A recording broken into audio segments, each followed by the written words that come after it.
রাজনীতি স্বচ্ছ হওয়া উচিত, প্রতিদ্বন্দ্বিতামূলক হওয়া উচিত। তাহলে গণতন্ত্রের গতি এবং তার সুস্বাস্থ্য ফিরে আসবে।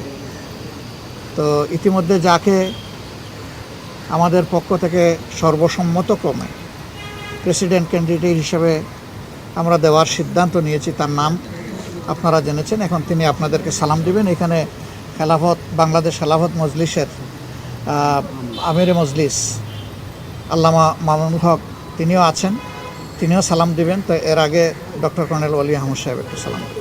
আসসালামু আলাইকুম রহমতুল্লাহ বরকাতু।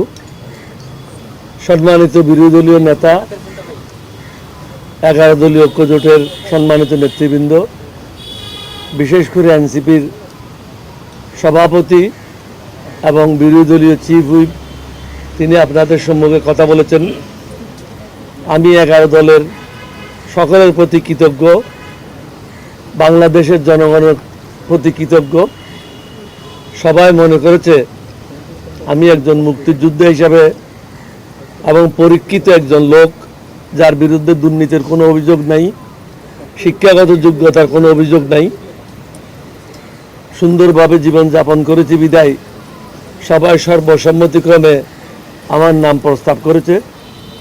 আমি সমগ্র জাতির কাছে কৃতজ্ঞ, 11 দলীয় ঐক্যজোটের সকলের কাছে কৃতজ্ঞ, আমাদের সকল নেতাকর্মীদের কাছে কৃতজ্ঞ। আপনাদের মাধ্যমে আমরা জাতিকে বলতে চাই, আমরা আমাদের জায়গা থেকে এই জাতির সাথে কখনো বেইমানি করব না ইনশাআল্লাহ। মানুষের জন্য যেটা ভালো, আমরা হারবো বা জিতবো এটা প্রশ্ন না। প্রশ্নটা হচ্ছে আমরা জনগণের পাশে সবসময় তাদের স্বার্থ রক্ষার জন্য দাঁড়াবো। আজকেও সেটাই মন মানসিকতা নিয়ে আমরা সবাই একসাথে হয়েছি এবং সর্বসম্মতিক্রমে ওনারা আমার নাম প্রস্তাব করেছে। সমগ্র জাতিকে ধন্যবাদ জানাই। আসসালামু আলাইকুম ওয়া রাহমাতুল্লাহি ওয়া বারাকাতুহু।